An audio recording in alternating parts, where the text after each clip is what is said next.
오늘 함께 할 말씀은 요한계시록 16장 1절에서 7절까지만 보겠습니다. 요한계시록 16장 1절에서 7절까지입니다. 요한계시록 16장 1절에서 7절까지입니다.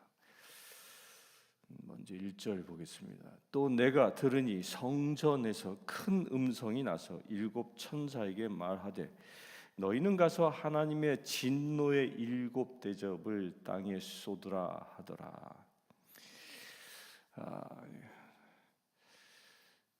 계시록에서는 심판이 계속 이어지고 있습니다. 제일 첫 번째 심판이 뭐였죠?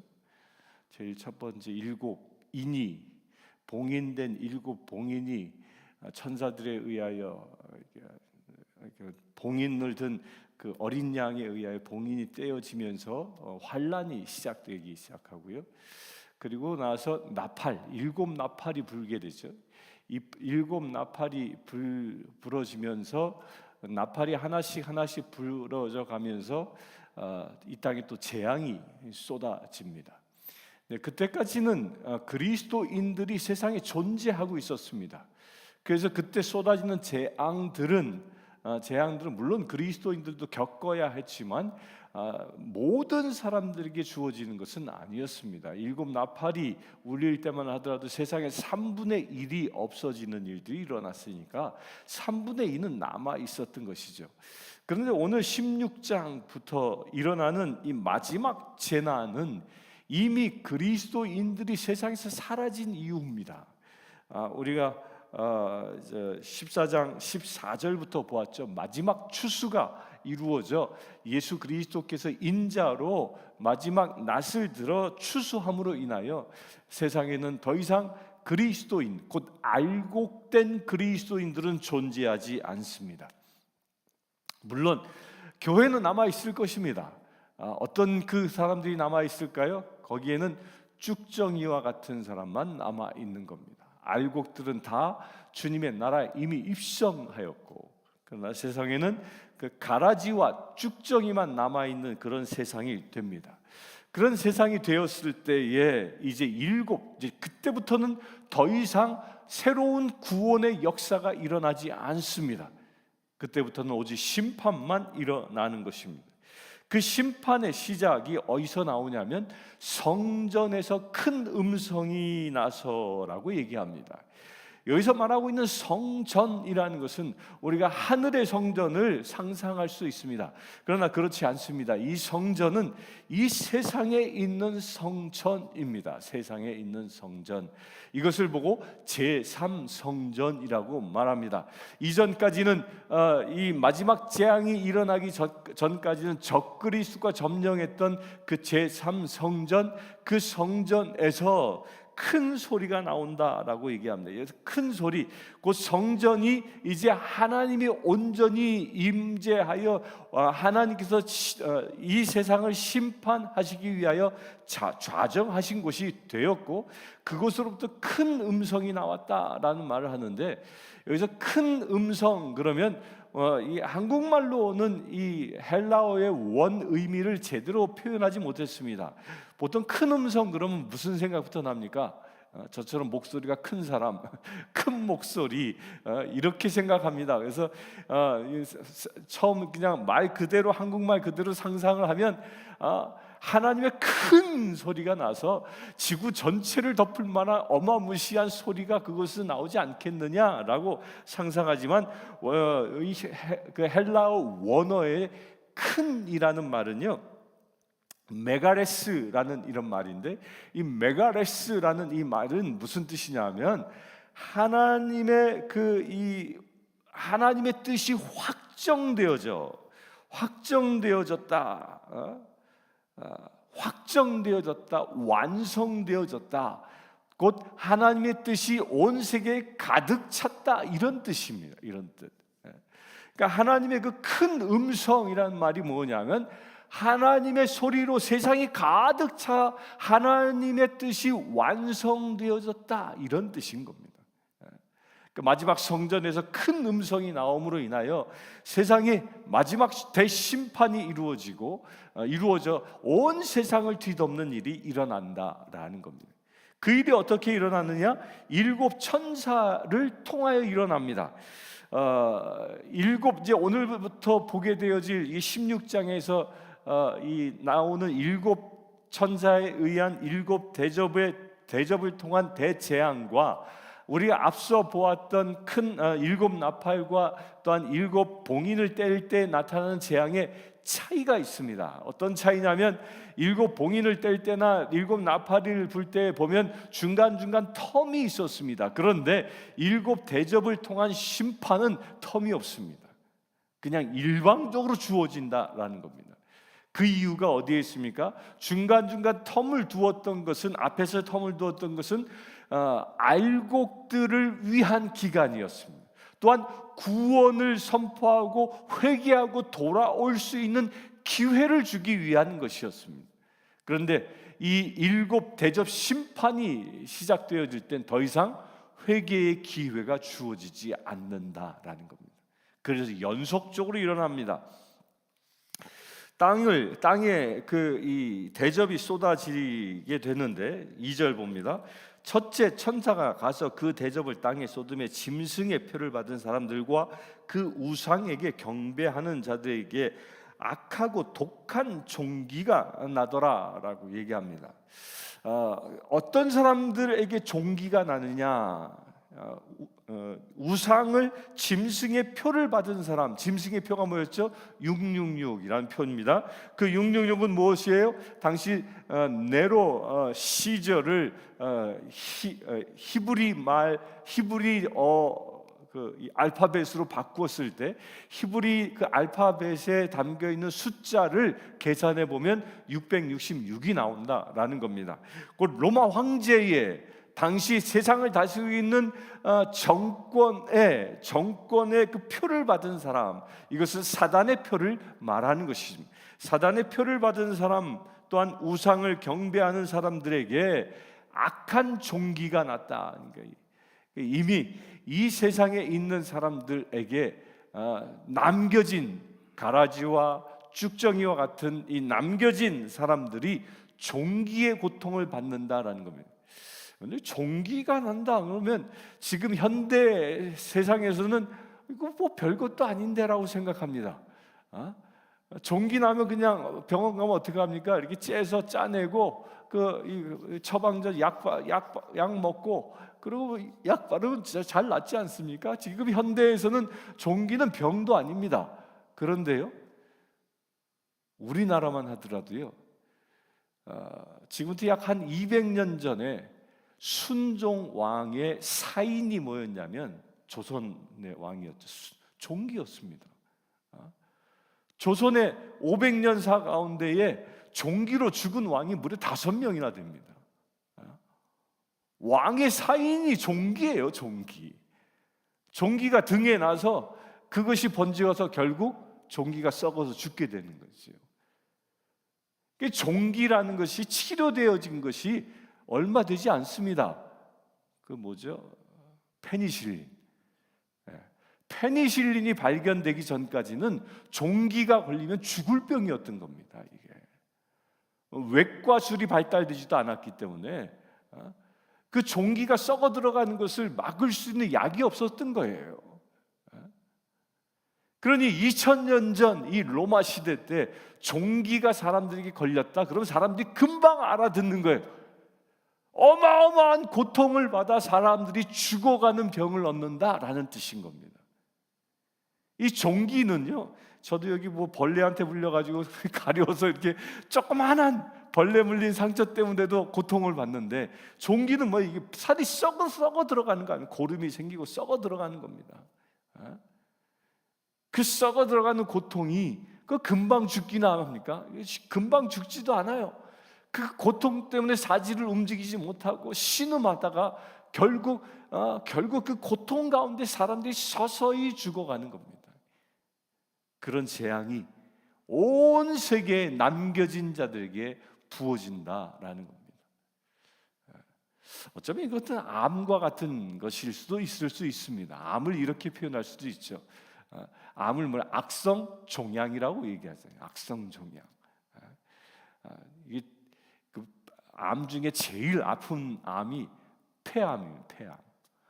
폐암에 걸린 사람들은 마지막 숨을 거둘 때까지 그 고통 속에서 이게 벗어나지 못합니다.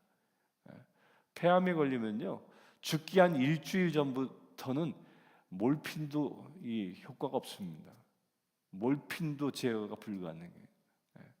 그 어마어마한 고통 속에서 찌그러져 죽는, 고통 가운데 죽어갑니다. 그런 걸 지금 말하고 있는 겁니다.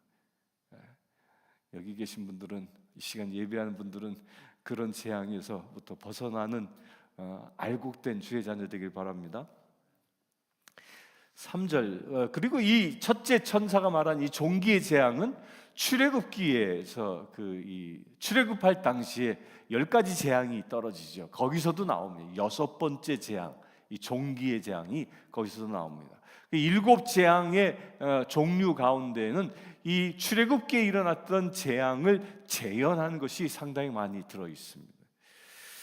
3절 봅니다. 둘째 천사가 그 대접을 바다에 쏟으며 바다가 곧 죽은 자의 피같이 되니 바다 가운데 모든 생명이 죽더라.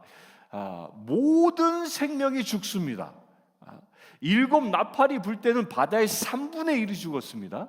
그런데 7 대접이, 둘째 대접이 쏟아질 때는 바다의 모든 생물이 죽는다. 여기서 말하는 바다는 어떤 곳이냐? 이 계시록 17장 1절에 보면 많은 물 위에 앉은 음녀가 받을 심판을 내게 보리라. 많은 물이라는 것은 바다를 상징합니다. 그 바다에 누가 앉아 있습니까? 음녀가 앉아 있다라는 거예요. 세상 사람들로 하여금 타락하게 하고 세상 사람들로 하여금 악행을 일으키게 하는 그 음녀가 다스리는 곳이, 머물고 있는 것이 바다다라는 겁니다. 그 바다에 그 음녀와 더불어 살았던 모든 생명들이 어떻게 된다? 죽임을 당한다라는 거예요. 이게 음행한다라는 것, 이게 얼마나 무서운 무서운 이 죄인가. 마지막 때 다 죽임을 당한다라는 겁니다. 사람뿐만 아니라 모든 생물이라고 얘기합니다. 인간의 죄로 인해서요, 인간의 죄로 인해서 바다의 물고기들조차도 죽임을 당할 수밖에 없는 그 어마어마한 심판인 것이죠. 4절 보면 셋째 천사가 그 대접을 강과 물 근원에 쏟음에 피가 되더라.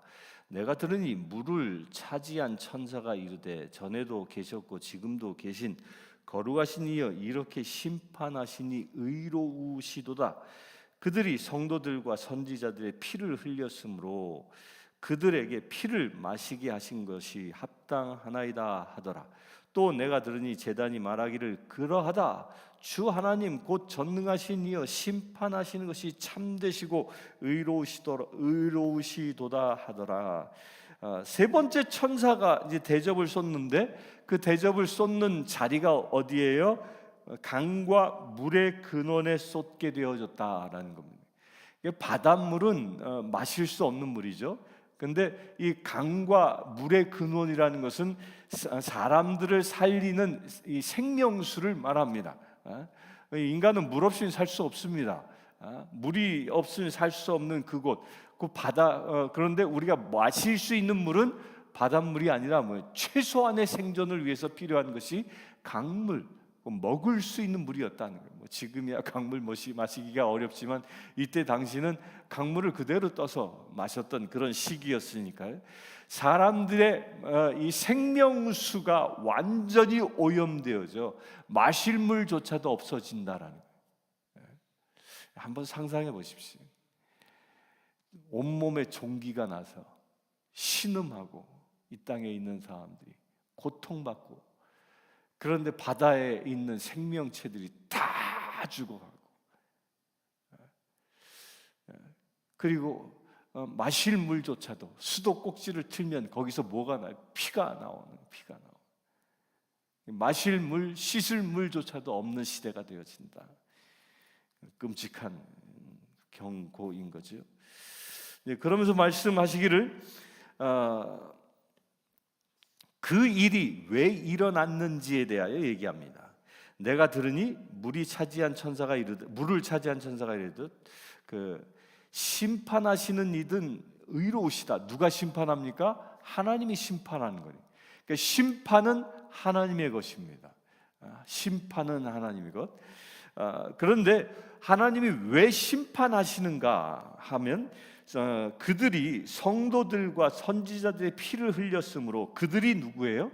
그들은 세상에 남겨진 자들이에요. 쭉정이와 이 가라지의 존재들, 바로 그들이 성도들과 선지자들의 피를 흘렸다, 순교하게 했다라는 겁니다. 그리하여 그들에게 피를 마시게 하는 것이 합당하다. 박해하고 핍박하는 사람들은 결국 그들은 피를 마시는 자가 된다라는 겁니다. 여기서 성도와 선지자들은 이 계시록 6장 9절에 보면 이 순교자들을 말합니다. 피 흘려 죽은 자들.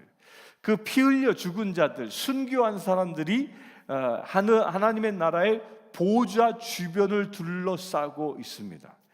하나님의 나라의 보좌 주변을 둘러싸고서 그들이 어떻게 합니까? 하나님께 그들의 그 억울함을 호소했습니다. 그 억울함을 호소한 것을 하나님께서 들으시고 그 호소에 하나님이 응답하신 것이 이 피의 심판인 겁니다. 피의 심판. 우리는요, 세상을 살아가면서 우리는 나를 힘들게 하고 나를 죄짓게 하고 나를 힘들게 하는 이들에 대한 우리는 용서하는, 용서는 우리의 몫이라는 거예요. 그래서 예수님은 7번씩 70번씩이라도 용서하라 라고 말씀하십니다. 그런데 심판은 누구의 것이냐? 용서는 우리의 것이지만 심판은 하나님의 것이라는 거예요. 내가 나에게 힘들게 하는 사람을 내가 심판하는 것이 아니라는 거예요. 우리는 세상에 남아있는 동안까지, 들리움 받기 전까지 우리는 나를 핍박하고 나를 힘들게 하고 나를 유혹하는 그 모든 이들을 용서함으로 인하여 그들에게 회개하고 돌아올 기회를 주는 자라는 거예요. 이 사람은요, 용서받으면 감동으로 사람이 바뀔 수 있습니다. 근데 사람은 나이가 들면 들수록 꾸짖고 심판하면 절대 듣지 않습니다. 마음이 탁 상해버려가지고 쳐다보지도 않습니다. 사람의 속성이 그래요. 심판은 누구에게만 있기에? 오직 하나님께만 있는 것입니다. 우리가 누군가를 심판해서 그의 영혼을 돌이킬 수 없다라는 거예요. 우리는 그래서 무엇을 아무리 힘들고 어려워도 우리가 주님의 나라에 가는 그때까지 우리가 세상 사람들을 대하는 태도는 용서의 태도라는 거예요. 오늘 이 시간 말씀 속에 다 잊어버렸더니 이거 하나만은 기억하십시오. 용서는 나의 몫, 심판은 하나님의 몫이다.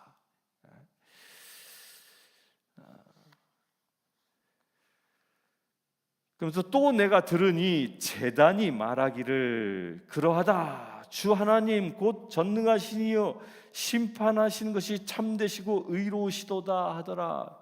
여기서 좀 말이 이상합니다. 말을 누가 하냐면 제단이 말한다고 얘기합니다. 제단. 제단이 무슨 말을 합니까? 여기 제단이 있지만 이 제단이 말을 하는 그런 이 생명체가 아니지 않습니까? 근데 제단이 말한다라는 것은 문학적 용어를 의인화 시켜낸 거죠. 그런데 무엇을 보고 제단이 말한다라고 얘기했냐면 계시록 6장 9절, 좀 전에 말씀드린 것처럼 9절에 제단 주위에, 제단 아래에 누가 있어요? 피 흘려 죽은 순교자들이 있습니다. 그들의 그 아우성 소리를 말하는, 그들의 아우성 소리, 그것이 제단을 향하여 아우성 소리, 그 제단을 향하여 하나님께 고하는 그 소리들이 제단을 통하여 말하는 것처럼 들려지는, 이것을 그려내고 있는 겁니다. 거기서 나오는 말이 무엇입니까? 이제 모든 구원이 끝났기에 더 이상 구원받지 못하는 사람들이 심판받는 것은 의롭다라고, 그 하나님의 행하심을 누가 찬양합니까? 먼저 죽은 순교자들이, 주님의 제단 주위에 모여, 제단 아래에 모여 있는 그 순교자들이 주님이 심판을 행하시는 것을 찬양하고 있는 것입니다. 그것은 의롭습니다. 우리도 그런 날을 볼 수 있게 되길 바랍니다. 어디에서? 세상에서, 제단에서 하나님의 그 제단에서 그런 소리가 들려질 수 있게 되길 바랍니다.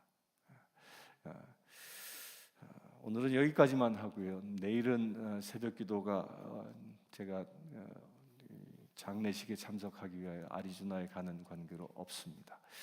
다음 주 화요일부터 새벽기도 다시 재개될 것입니다. 우리 함께 기도하겠습니다. 주 아버지 하나님, 마지막 심판 때에 구원받지 못한 불쌍한 심령들, 그들이 어떻게 심판받는지를 우리가 보나이다. 주님, 이 시간 간구합니다. 나를 비롯한 내가 사랑하는 모든 이들이 이렇게 세상에 남겨진 자가 아니라 구원받은 자 되어 주님의 제단에 머무는 믿음의 새들 되어지길 원합니다. 주님, 우리가 그리 되기 위하여 주께서는 우리로 하여금 용서하는 삶을 살라 말씀하셨습니다. 우리에게 아픔을 준 자, 우리에게 상처를 준 자, 우리를 힘들게 하는 자들을 심판하는 자가 아니라 우리가 세상을 살아가며 그들을 용서하고 그들을 구원하기를 원합니다. 주님, 오늘 하루의 행보를 통하여 이 구원의 사역이 이루어지는 놀라운 은혜가 이루어지게 하여 주시옵소서. 우리를 구원의 도구로 사용하여 주시옵소서. 우리로 하여금 예수 그리스도의 보혈로 세상을 덮는 놀라운 역사가 이루어지게 하여 주시옵소서. 우리 주 예수 그리스도의 이름으로 기도드리옵나이다. 아멘. 이 시간 우리 교회와 이 땅에 있는 교회들을 위하여 기도하기를 원합니다. 마지막 심판 때가 다가오고 있는 이 시점에 한 영혼이라도 구원하여 주님께 인도하는 교회들이 되어질 수 있도록, 전도의 열정이 타오르는 교회가 이 땅 가운데 충만해질 수 있도록 모든 교회가 그리하여 복음 들고 세상에 나아가 아직도 구원받지 못한 불쌍한 심령들을 구원하는 역사가 일어날 수 있도록, 그리하여 마지막 대부흥을 경험하는 놀라운 은혜의 이 내시빌 도시 되어질 수 있도록 이 시간 함께 기도하겠습니다. 주 아버지 하나님, 너희는 세상 땅 끝까지 나가 복음을 전하라 말씀하신 바 그 명령을 받은 우리 교회, 이 땅에 세워진 모든 교회들이 그 주님의 사명에 충성되게 감당하길 원합니다. 주님이 말씀하신 그 마지막 유언을 성취하는 대사명을 성취하는 거룩한 교회들 되어지기를 원합니다. 아버지 하나님, 그 전도의 열정이 타오르는 교회들에게 하여 주시옵소서. 아버지 하나님, 모든 교회들이 세상에 아직도 불신자들, 냉담자들, 죽어가는 심령들을 구원하는 놀라운 은혜의 사역들이 날마다 이루어지기를 원합니다. 아버지 하나님, 그동안 코로나로 인하여 잠잠했던 구원의 열정들이 이제 다시 불타오르게 하여 주시옵소서. 특별히 우리 성신교회를 축복합니다. 우리 성신교회에 속해 있는 모든 성도들이 전도의 열정으로 타오를 수 있도록 아버지 힘과 권능을 더하여 주시길 원합니다. 아버지 하나님, 우리 성도들이 사랑하는 자, 우리 성도들에게 아픔을 주는 자들에게까지도 모두에게 복음을 전할 수 있는 놀라운 은혜의 전도자들로 세워질 수 있도록 아버지 축복하여 주시옵소서. 그 일을 위하여 간구합니다. 성령의 힘과 권능을 받아 너희는 세상에 나아가라 말씀하신 바가 우리 성신교회와 또한 이 교회, 이 땅에 있는 모든 교회들 가운데에 온전히 이루어지게 하여 주시옵소서. 성령의 힘과 권능으로 무장시켜 주시옵소서. 모든 교회 성도들이 성령의 능력으로 힘써 힘입어 세상을 구원하는 놀라운 역사를 일으킬 수 있도록 아버지 축복하여 주시옵소서. 그래 아버지 하나님, 인내 11 땅에는 마지막 때에 남겨진 자가 없는 오직 주님의 백성들이 머무는 거룩한 곳 되어질 수 있도록 아버지 역사해 주시길 원합니다. 그래 아버지 하나님, 이곳이 참으로 새 예루살렘처럼 온전히 하나님만을 찬양하는 거룩한 땅 되어지길 원합니다. 그 일을 위하여 시간 간구하건대 부흥이 일어나게 하여 주시옵소서. 전도의 열정으로 교회들이 타올라 부흥의 불이 일어나는 거룩한 곳 되게 하여 주시옵소서. 오순절 마가의 다락방에 성령의 불이 임하여 이 예루살렘이 부흥하게 하여 주신 것처럼 이 땅에 있는 모든 교회들 가운데에 성령의 불로 임하여 주시옵소서. 그래 이 마지막 시대에 이 땅이 온전히 새로운 부흥을 일으키는 놀라운 은혜의 땅 되어질 수 있도록 아버지 축복하여 주시길 원합니다. 이 내시빌의 성령의 불이 임함으로 인하여 이 미국 전역까지 이 복음의 불이 날아갈 수 있도록 은혜를 더하여 주시길 원합니다. 주님 역사하여 주시옵소서. 성령의 불로 임하여 주셔서 이 땅으로부터 온 세상이 새롭게 구원되어지는 놀라운 역사가 일어날 수 있도록 아버지 축복하여 주시옵소서. 우리 주 예수 그리스도의 이름으로 기도드리옵나이다. 아멘. 이 시간은 선교지에서 목숨을 걸고 지금도 사역하고 있는 선교사들을 위해서 기도하겠습니다. 특별히 우크라이나 땅의 전쟁의 참화 가운데서도 포화 속에서도 예배하며 주님께 기도하는 이들, 또한 저 무슬림 땅에서 죽음의 위협 속에서도 굴하지 아니하고 복음을 전하고 있는 그 선교사들, 또한 저 오지 문명이 닿지 않는 그 정글 숲을 헤매이며 풍토병에 고통받으면서도 생명의 위협을 받으면서도 정글을 헤매며 원주민들을 찾아가 복음을 전하고 있는 그런 선교사들, 그들을 위하여 이 시간 함께 기도하겠습니다. 주 아버지 하나님, 주님이 주신 사명을 감당하기 위하여 세상의 모든 자랑들을 내려놓고 선교지에 부름받아 나아가 예배하며 주님의 말씀을 전하고 있는 선교사를 축복합니다. 아버지 하나님, 특별히 이 시간은 우크라이나 땅의 복음 전도자들을 축복합니다. 전쟁의 참화 속에서도 그들은 예배를 그치지 아니하고 포화 속에서 주님을 향하여 부르짖고 기도하는 그 기도 가운데 주님 연락하여 주시옵소서. 저들이 순교의 대열에 들어선다 할지라도 그의 피가 헛되지 않게 하시고 그들의 피로 인하여 그 땅이 다시 회복되어지는 놀라운 역사가 이루어지게 하여 주시옵소서. 지금도 복음을 전하는 그 오지 가운데에 선교사들이 밟고 서는 땅마다 주님 역사해 주시길 원합니다. 그 선교사들이 나아갈 때 주님께서 동행하여 주시고 저들이 나아갈 때에 사단 마귀가 떨어지는 놀라운 역사가 이루어지게 하여 주시옵소서. 저들의 복음을 선포함으로 인하여 모든 묶임들이 끊어지게 하시고 사단 마귀로부터 자유함을 입어 구원받은 백성들이 들불처럼 일어나는 놀라운 역사가 일어나기를 원합니다. 아버지 하나님, 그 복음의 사단의 견고한 진으로 인하여 복음이 아직도 들어가지 못하고 있는 저 무슬림 땅을 축복합니다. 아버지 하나님, 그 무슬림 땅 가운데 주님 역사하여 주시길 원합니다. 더욱더 큰 기름 부으심을 더하여 주시길 원합니다. 지금 이 시간도 목숨을 걸고 복음을 전하고 있는 그 심령들의 그 발걸음을 축복하여 주시옵소서.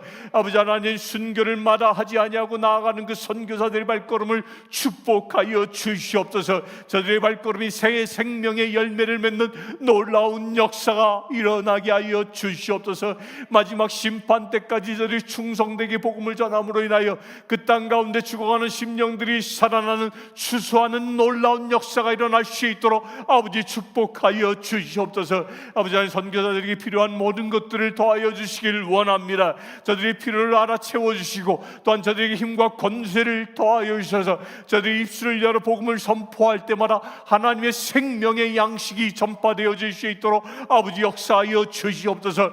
영을 살리는 놀라운 역사가 일어나게 하시고 그들이 밟고 서는 땅에 새로운 변화, 새로운 부흥이 일어난 놀라운 역사가 일어날 수 있도록 아버지 축복하여 주시옵소서. 저들의 가는 길이 복된 길 되게 하셔서 저들의 가는 길이 하나님의 나라를 완성하는 거룩한 길 되게 하셔서 저들의 행보를 통하여 하나님께만 영광 돌리는 놀라운 은혜의 행보들이 이루어질 수 있도록 아버지 축복하여 주시옵소서.